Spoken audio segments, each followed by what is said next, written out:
말씀은요, 그 주보에 나와 있는 것처럼 마태복음 18장 1에서 10절의 말씀을 서로 교독하면서 읽겠습니다. 제가 먼저 읽고 회중분들이 나중에 읽고 같이 읽겠습니다.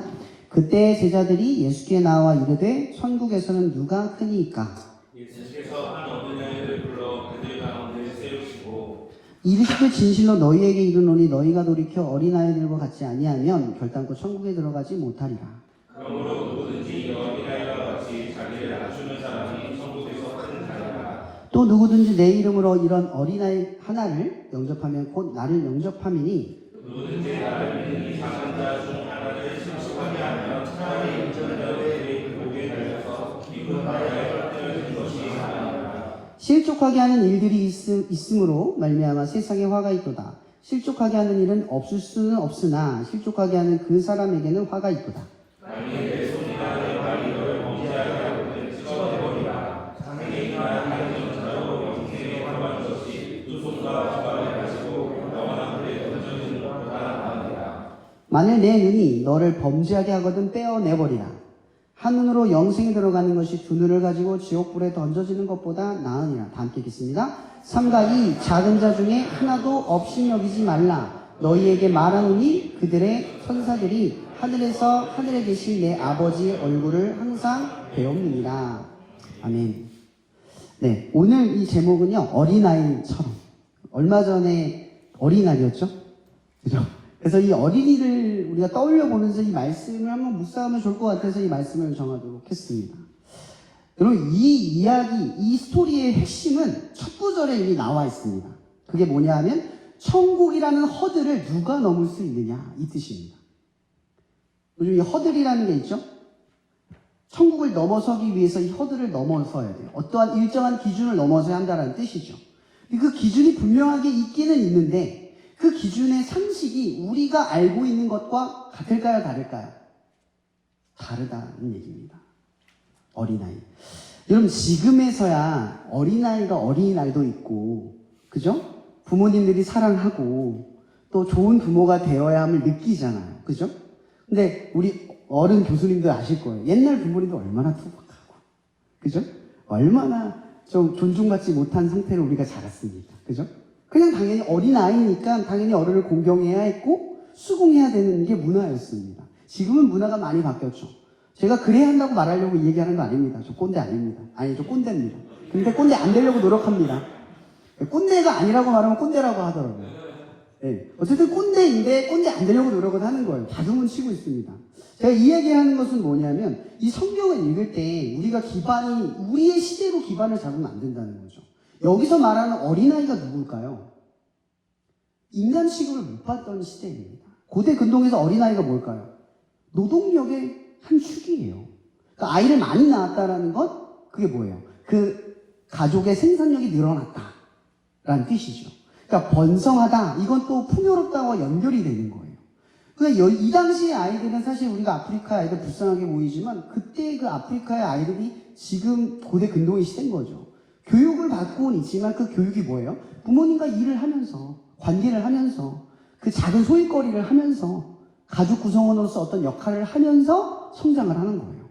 지금은 물론 이분법적으로 딱 나눠졌죠. 아이는 공부하고, 부모는 일하고, 가정살림 따로 있고, 또 현명한 부모님들은 또 살림살이를 아이들에게도 시킨다고 해요. 그렇게 커야 한다고 생각하셔서. 전 그게 좀 현명하다고 생각을 합니다. 왜냐면 공부만 하는 건 너무나 세상을 편협하게 바라볼 수 있어요. 불편함을 감수하면서 자기 원하는 목적지에 도착하는 건 기본을 배우는 거라고 생각이 들어요. 근데 어쨌든 이건 제 개인적인 여담입니다. 중요한 건 제가 말하고 싶은 건 고대 근동에서 어린아이란 낮을 수밖에 없는 신분과 처지라는 거죠. 성경에서도 보면 그 절대 이 나그네 되는 이방인들 사이에서 이방인 취급을 받지만 꼭 도와줘야 되는 세 명의 부류가 있습니다. 그게 뭐죠? 나그네와 과부와 고아입니다. 이 세 명은 성경에서 반드시 도와주래요. 이유와 목적을 불문하고 꼭 도와주래요. 왜죠? 과부는 생산력이 없습니다. 지금이야 여자들이 인권이 자라서 이 21세기 세계에서는 일을 할 수 있는 좋은 체계가 잡혀 있어요. 너무 좋은 세상이죠. 과거는 너무나 제가 예전에 어떤 책을 봤는데 세상에서 가장 오래된 차별이 있답니다. 그건 인종차별이 아니래요. 뭔지 아세요? 여자와 아이의 차별이라는 거죠. 이거는 과거 역사로부터 지금까지 이어져요. 여전히 여자들은 사회 구성 안에서 여전히 그 인권이 발달하고 있지만 여전히 차별을 받고 있는 부분들이 있어요. 그러니까 이 차별이 사라지진 않지만 계속해서 극복은 되어가고 있지만 여전히 역사적으로 여자와 아이는 차별받는 존재라는 거죠. 그럴 수밖에 없는 연약한 존재라는 것도 반대로 바라볼 수 있는 것 같아요. 여기서 바라보는 것은 이거죠. 어린아이가 갑자기 등장을 했어요. 근데 지금 이 이야기를 듣는 대상이 누굴까요? 바리새인들이잖아요. 사두개인들이잖아요. 그러니까 여기에는 지금 이 말을 들을 만한 가치가 있는, 그러니까 천국에 들어갈 만한 이 허들을 넘을 만한 사람들이 수두룩빽빽이 있는 거예요. 근데 예수님이 지금 누구를 부르냐 하면 어린아이를 중앙으로 끌어다 드린 거예요. 근데 그 어린아이가 아마 제가 느끼기에는 지금 13살 어린아이 아닙니다. 고대 근동에서. 초등학교 6학년은 어린아이가 아니에요. 이 당시 어린아이는 아예 생산력이 안 되는, 그냥 아무것도 모르는 한 5살 미만 아이를 말하는 거예요. 그러니까 천진난만하고 아무것도 모르는 그 어른들만 보면 무섭고 말을 들어야 되는. 그러니까 자기가 어른들 앞에서 막 이렇게 뻐기거나 뭐 재롱을 떨어서 뭐 이런 시대가 아니라는 거죠. 그러니까 아이는 아이답게 불어야 되는 시대인 거예요. 근데 그 아이가 밖에서 어른들 밑에서 이렇게 지나가고 있는 그 상황인데 마치 혈류병 걸린 여인처럼 중앙으로 끌어들이신 거예요. 근데 끌어들인 건 안 놀라워. 뭐가 놀라운지 아세요? 이 아이를 보면서 천국은 이 어린아이 같은 자들이 들어간다. 이렇게 얘기하는 게 지금 파격적인 이야기인 거죠. 여러분, 예수님께서 이런 말씀하신 거 기억나세요? 너희들이 바리새인과 같이 않으면, 알죠?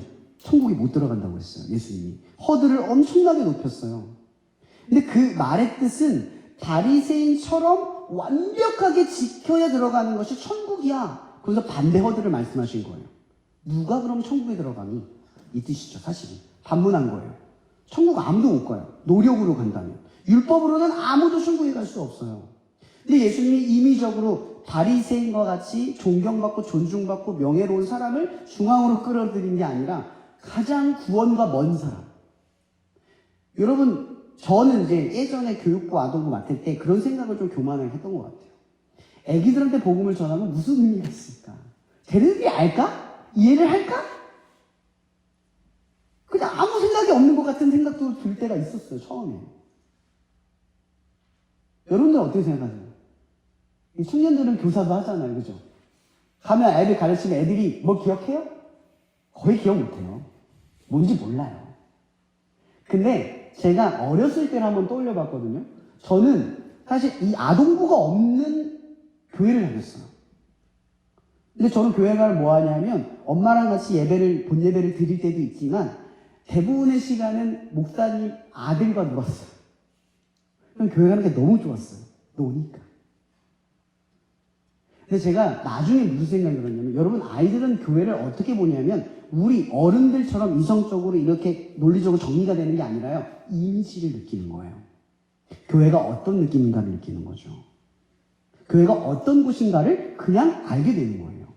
그래서 교회에서 교육하는 것이 아이들에게 주입식이고 뭘 가르치냐가 중요한 게 아니에요. 교회를 어떻게 바라보게 만드느냐가 관건인 거죠. 왜냐면 제가 돌아온 영혼이거든요. 제가 초등학교 3학년 때까지 교회를 다니고요. 청년 23살, 4살 때 돌아왔어요. 근데 그 공백기가 있을 때도요, 저는 하나님 믿는 기독교인이라고 생각했었어요. 예수님도 몰랐는데. 가르침도 제대로 받은 적이 없어요.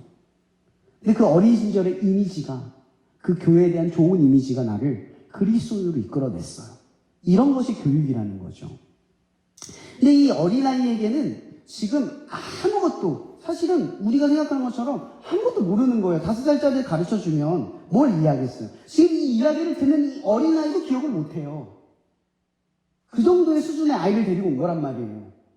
그러니까 바리새인들이 보기에 너무 어처구니가 없는 거죠. 자기들은 배운 것도 많아, 시킨 것도 많아, 경험도 많아, 가르치고 있어, 내가 말씀도 잘 알고 해석도 많아. 근데 저 아이는 아무것도 모르고 글자도 잘 모르는 아이예요.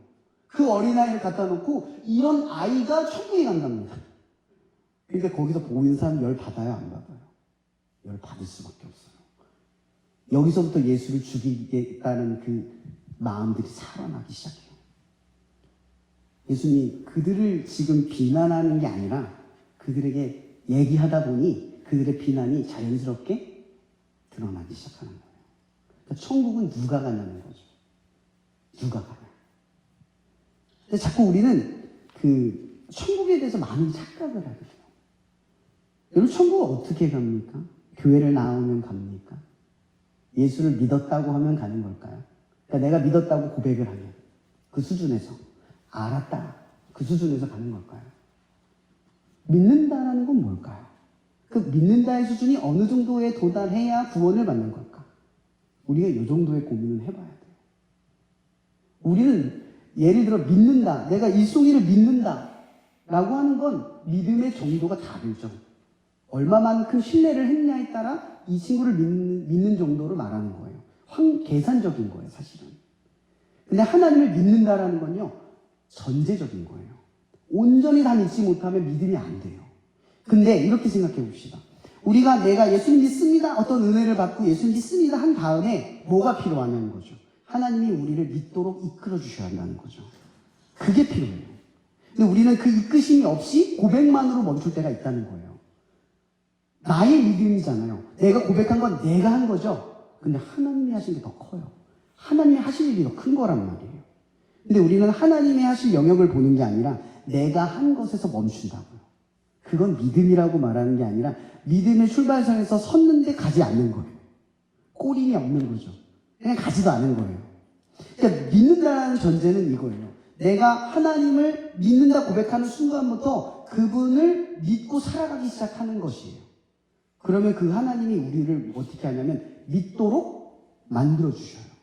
여러분, 이 마태복음 다 모든 말씀은 다 안 나오지만 이 뒤에 가면 우리의 믿음에 대해서 이렇게 말해요. 산을 옮길 만한 믿음이 어느 정도의 믿음이래요? 겨자씨 만한 믿음이래요. 여러분, 생각을 해보세요. 이게 무슨 말이냐면 우리의 믿음이 겨자씨만하지가 않다는 뜻이에요. 너희들이 너희들을 구원하는 자력의 믿음의 크기가 겨자씨만도 않다는 거죠.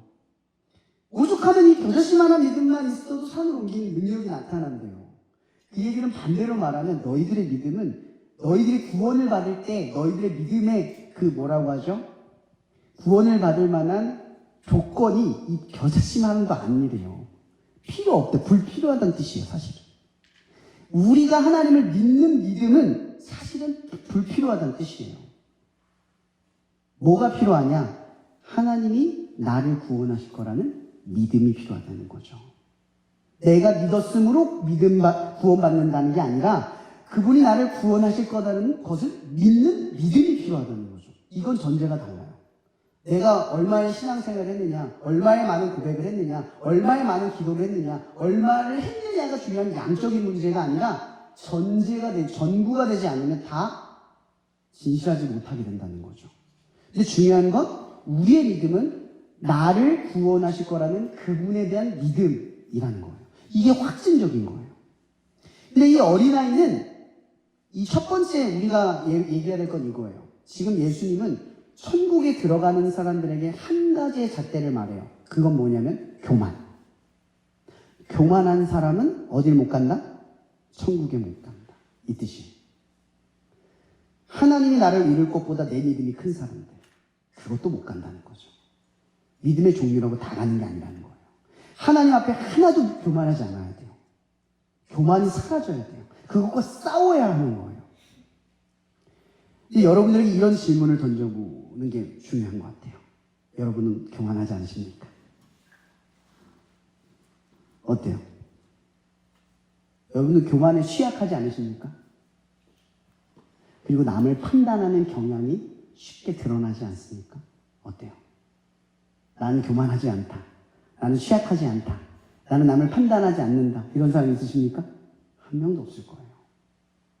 한 명도 없어요. 근데 오늘 말씀의 본문에 보면 이거 너무 잔혹하지 않아요?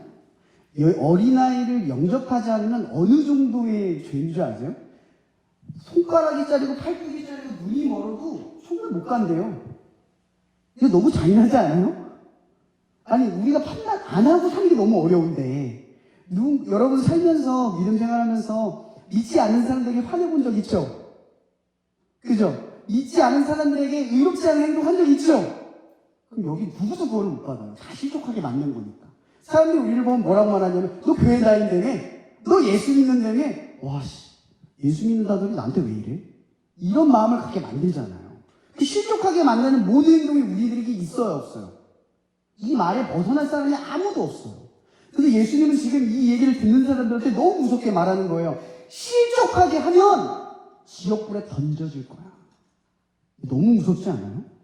왜 이렇게까지 얘기했을까? 이번 주 제가 성경 공부를 하는데 어떤 친구가 이걸 물어보는 거예요. 왜 예수님이 이렇게까지 얘기하세요? 사랑이시라면서요. 왜 이렇게까지 얘기하시는 거예요? 죄 지으면 이렇게까지 증오하시고 우리에게 화를 내십니까? 이런 분이 하나님이에요? 이렇게 물어보는 거예요. 어떠세요? 여러분, 이건 이렇게 들으면 돼요.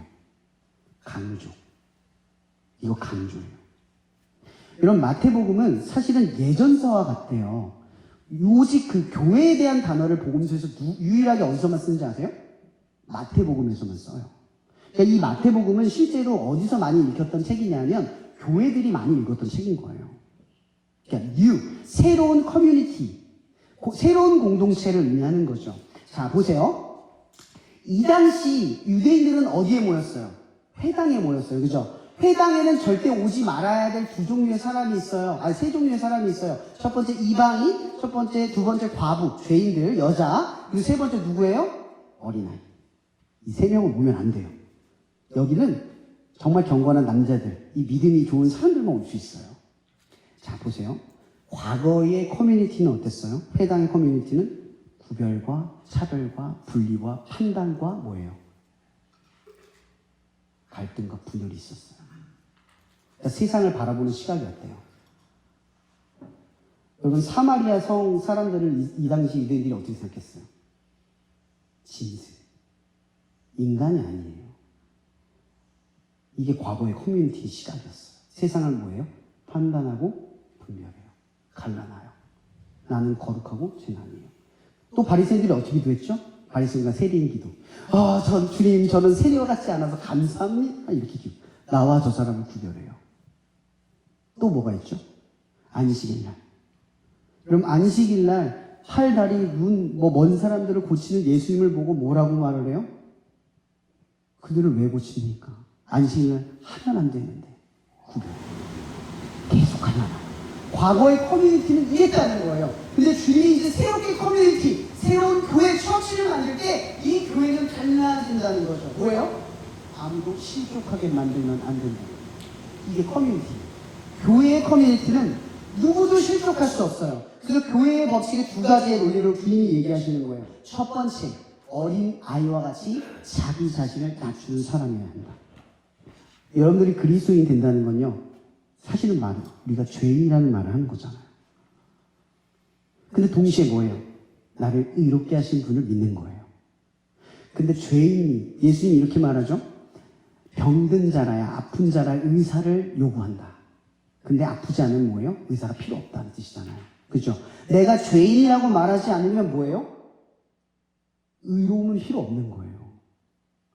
여러분, 내가 죄인이라고 안 하는 것, 그게 여러분들이 말을 하지 않는다고 아닌 거죠. 왜냐하면 나와 저 사람을 판단하는 순간 나는 죄인이 아닌 거예요. 왜? 상대적으로 나는 죄가 안 졌다고 생각하는 거잖아요. 그게 죄인 거예요. 우리가 죄인이라고 생각하는 것은요, 상대적인 게 아니라 하나님 앞에 다 죄인이라는 걸 아는 거예요. 그리고 또 반대로 내 죄가 예수 그리스도의 피로 얻은, 정말 말할 수 없는 하나님의 아들의 피값으로 용서받았다는 사실을 내가 정말 가슴 깊이 아파하며 받아들이는 거예요. 그분이 나 때문에 죽었다. 그 느낌을, 호소를 받는 거죠. 그러면 우리는 반대로 뭐가 올라가요? 주님 때문에 우리의 의로움이 가득 차기 시작하고 풍성함을 겪기 시작을 해요. 그러니까 주님이 말하는 거죠. 교회, 새로운 뉴 커뮤니티. 이곳은 어떤 곳이다? 자기 자신을 어린 아이와 같이 낮추는 자들이다. 이 아이는 예수의 은혜로 한 가운데로 온 거예요. 이 아이가 스스로 걸어온 게 아니라 예수가 품어서 이 가운데로 오게 한 거죠. 그리스도인들이 교회로 나온 건 뭐예요? 내 발걸음으로 나온 겁니까? 우리가 코로나 때 안 겪어봤어요? 코로나 때 교회를 그렇게 가고 싶어도 갈 수 있었습니까? 못 갔어요. 우리가 지금 여기 있는 거, 내 의지, 내 생각, 내 상황이 떨어져서가 아니에요. 은혜로운 것이. 주님이 이렇게 품어서 이 가운데로 오게 한 거예요. 우리에게 마음 주시고, 상황 여시고, 이런저런 것들을 완벽하게 구성하셔서 이 자리로 우리를 부르신 거예요. 기억합시다. 첫 번째, 어린아이가 자기 자신을 낮추는 곳, 그것이 천국입니다. 그리고 두 번째는 뭐죠? 아까 얘기했던 실족하다. 어린아이를 영접하는 커뮤니티라는 거죠. 제가 아까 뭐라 했어요? 과거의 커뮤니티는 어땠죠? 회당. 이방인과 여자와 아이는 못 들어갔어요. 뉴 커뮤니티. 새로운 우리의 교회는 어때요? 아이들과 여자들과 모든 이방인들과 믿지 않는 자들과 믿는 자들 다 한 자리에 모일 수 있어요. 이게 커뮤니티, 뉴 커뮤니티의 현실이에요. 믿음이 크든 작든 그 모든 커뮤니티 안에 우리가 하나가 될 수 있는 명분을 얻은 거예요. 그래서 예수님이 우리에게 경고하죠. 먼저 된 자가 나중 되고 나중 된 자가 먼저 된대요. 우리가 교회 들어올 때 나는 어린아이같이 낮은 자라고 들어왔어. 근데 들어와가지고 나는 얘보다 좀 더 커. 나는 쟤보다 조금 더 알아. 이런 생식으로 사람과 교회 안에서 우리가 서로를 구별하고 있는 새로운 뉴 커뮤니티가 아니라 여전히 과거에 바리새인과 사두개인들이 머물렀던 그 교회의 형태를 아직도 전승하고 있다는 거죠. 주님이 교회에 대해서 이야기하는 거예요. 이 캠퍼스 처치의 목적에 대해서 이야기하는 거죠. 여기는 믿는 사람들이 오는 게 아니라 믿으려는 사람들도 올 수 있는 곳이고 믿지 않는 사람들도 호기심에 와도 상관이 없는 곳이라는 거예요. 이게 뉴 커뮤니티라는 거죠. 근데 또 하나의 명분이 있어요. 교회는 그런 곳이지만 뭐예요? 주님이 이렇게 말하는 거예요. 영접하는 사람. 영접하다. 이게 뭐예요? 수긍하고 받아들이다. 차이와 뭐예요? 상대방의 나와의 차이를 수용하는 거는 여러분의 몫이에요. 여기 세운 사람이 오거나, 그죠? 아니면 나와 조금 다른 예배 형태를 가다거나 여기를 이해를 못하거나 이 분위기대로 행동하지 않는 사람들을 대할 때 제가 스쿨처치 기도모임에 가면요. 아이들 중에 그런 애들이 있어요. 관종. 뭔지 아세요? 믿지 않는 애들이 오니까 관종이 있는 애들이 있어요. 예배 드는데 혼자서 갑자기 화를 내거나 소리를 지르는 친구들이 있어요. 진짜로. 정말 분위기를 깨는 애들이 있어요. 근데 중학교, 초등학교, 이제 그때 고등학교 애들은 그래요. 그 친구는 아직 믿음이 성숙하지 않으니까 그런 애들 보면 어떻게 반응하는 줄 아세요? 너 교회 오지 마. 이렇게 말해요. 오지 마. 이래요. 저는 목사잖아요. 이런 거 많이 겪어보면서 오래 보면서 말씀을 묵상하면서 알게 되는 거잖아요. 전 깨달아요. 저게 소중한 거라는 거. 그런 아이들이 나중에 믿으면 더 잘 믿어요. 진짜 신기하게. 그건 중요하지 않아요. 제가 기도 모임 제가 스쿨처치를 하고 있는 그 사역을 되게 지금 여기 있는 이것도 중요하게 여기는 게 뭐냐면 교회라는 건물은 사실은 믿지 않는 사람들이 영접 들어가기가 쉽지 않은 공간이에요. 여기는 뭐냐면 브릿지 같은 거예요. 여기를 머물다 가면 교회로 가기가 쉬워져요. 저는 그래서 기도 모임, 이 학교 안에서 예배를 드린다는 것이 어떤 의미인지를 이해해요. 여기서 경험한 사람들이 교회로 갈 수 있는 거예요. 곧장 교회 가기가 힘든 문화예요, 지금은. 뭔가를 권하거나 목적이 분명하면 부담스러워서 안 하려고 해요. 근데 여기는 누가 데리고 와요? 친구 따라서, 교수님 따라서, 누구 따라서 오기가 쉬워요. 와서 그냥 예배 드리고 다음 주에 안 나와도 상관이 없어요. 왜? 여기서 듣고 다시 가고 다시 이 자리에 그리워서 또 와도 되고. 여기는 형틀이 없어요. 근데 목적은 분명해요. 근데 중요한 건 이거예요. 예수님이 아까도 얘기했지만 우린 분위기는 그래요. 근데 누가 왔는지 갔는지 모르면 그게 공동체입니까? 왔다 갔는데 우리들이 역할이 있다는 거죠. 누가 왔다 가면 오랜만에 오면 영접하는 자들이 영접하러 그곳에 찾아가서 만남을 갖고 관계를 하고 안부도 묻으면서 우리 역할을 해야 한다는 거죠. 주님이 이렇게 말하는 거예요. 실족하게 하는 사람은 천국에 못 들어가. 지옥불에. 예수님이요, 천국에 못 들어간다고 말하는 것도 아니에요. 어떻게 해요? 지옥불에 떨어져. 이거 진짜 무섭지 않아요? 예수님이 이런 말씀을 하셨대요. 전 너무 무서워요. 이게 큰 죄인 거예요. 그러니까 이게 지금 무슨 얘기냐면 교회에서 제일 어려워하는 게 뭐냐? 이해를 어려워한다는 거예요. 나와 좀 다르고 이 문화에 익숙하지 않는 사람들을 경계해요. 제가 지방의 교회를 오래 섬겨봤잖아요. 지방교회에 나쁜 점이 하나 있어요. 좋은 점 다 아는데 나쁜 점이 하나 있어요. 뭔지 아세요? 이방인을 극도로 경계해요. 다른 잔식을 다른 데서 오잖아요. 처음에는 막 잘해줘요. 근데 서서히 이렇게 칸을 줘요. 그래서 이게 중요한 게요. 교회에서 그분들이 들어와서 자리를 잡는 경우는요, 그분들이 노력해야 돼. 참 안타까운 건 교회를 자리 잡았던 사람들이 그들을 끌어내야 되는데 그들이 용기를 내서 다가와야 교회 구성원이 돼요.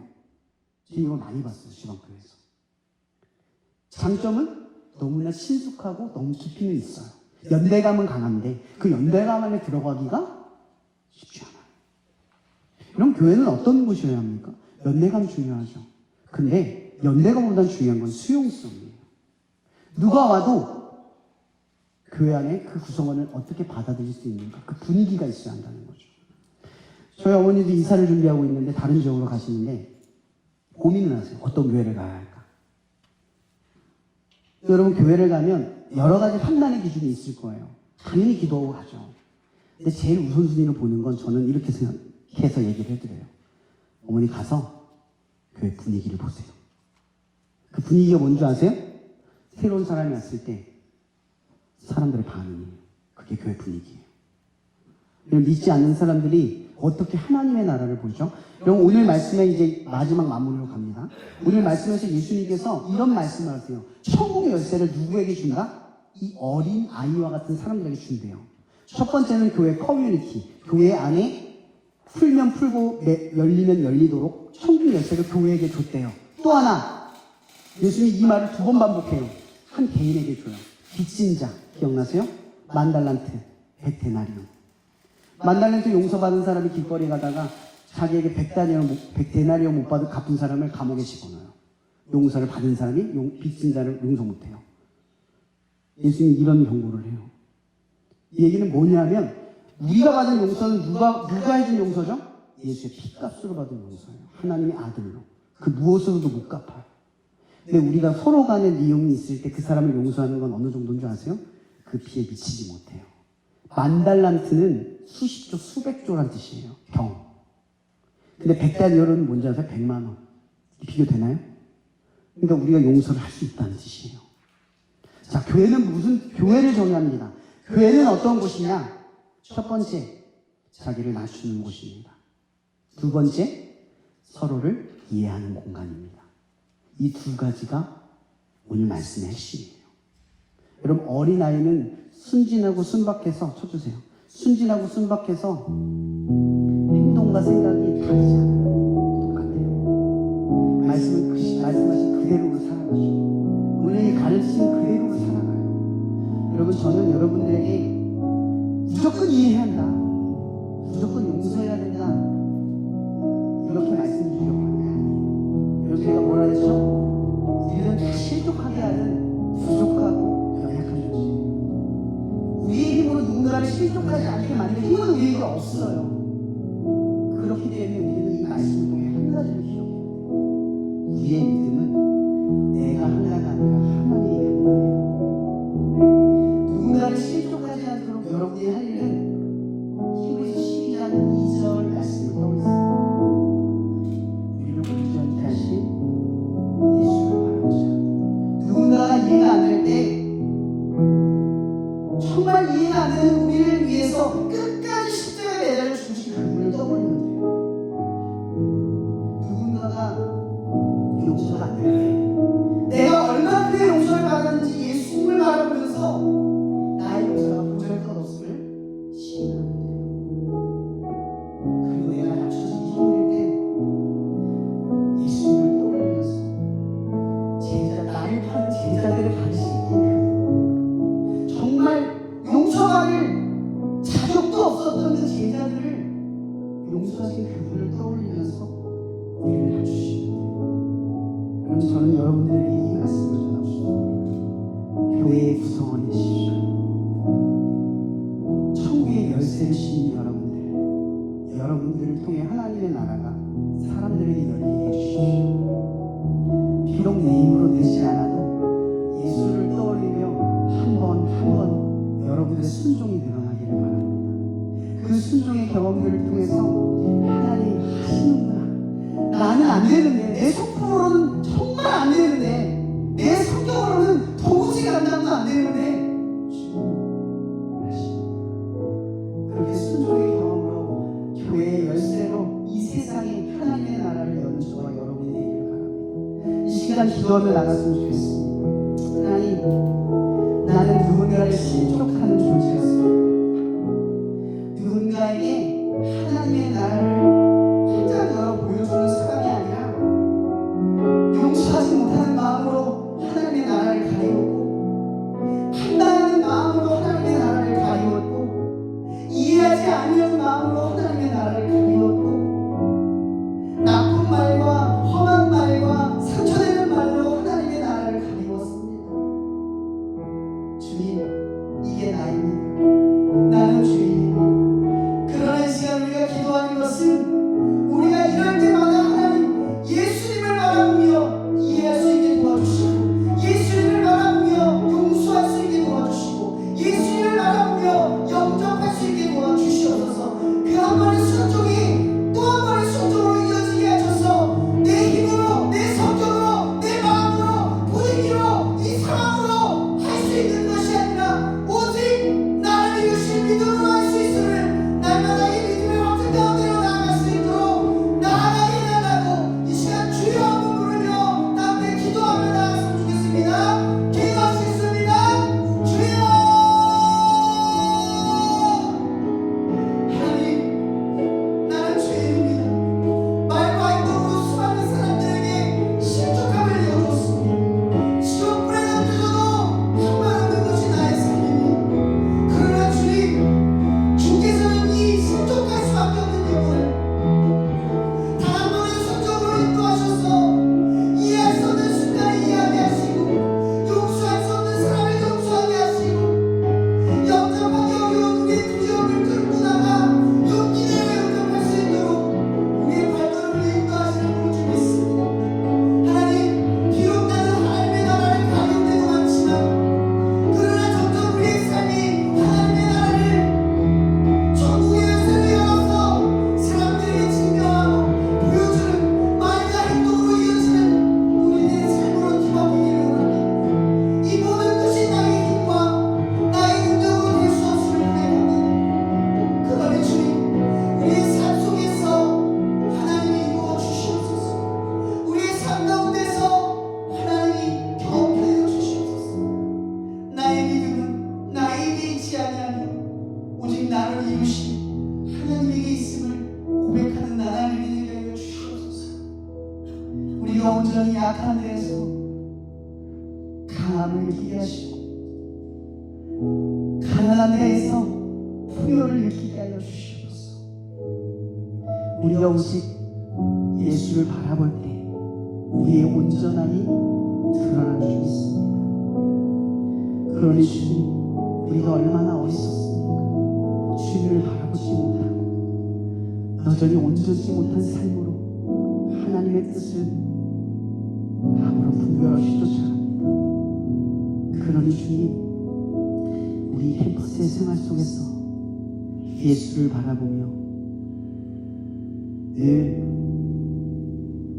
우리의 삶이 풍성해지고 넉넉해지고 여유로워질 수 있도록 우리의 풍요가 내 안에 있지 않고 주를 바라보며 있음을 날마다 고백하는 우리의 신앙이 되게 하여 주시옵소서. 또한 우리의 머무는 교회들이 오늘 말씀처럼 되어지게 하여 주시옵소서. 자기를 낮추고 영접하는 자가 되어 교회의 하나의 구성원이 될 수 있는 우리 되게 하여 주시옵소서. 모든 것에 감사하는 살아계신 예수님 이름으로 기도합니다. 네, 제가 축도를 마치겠습니다.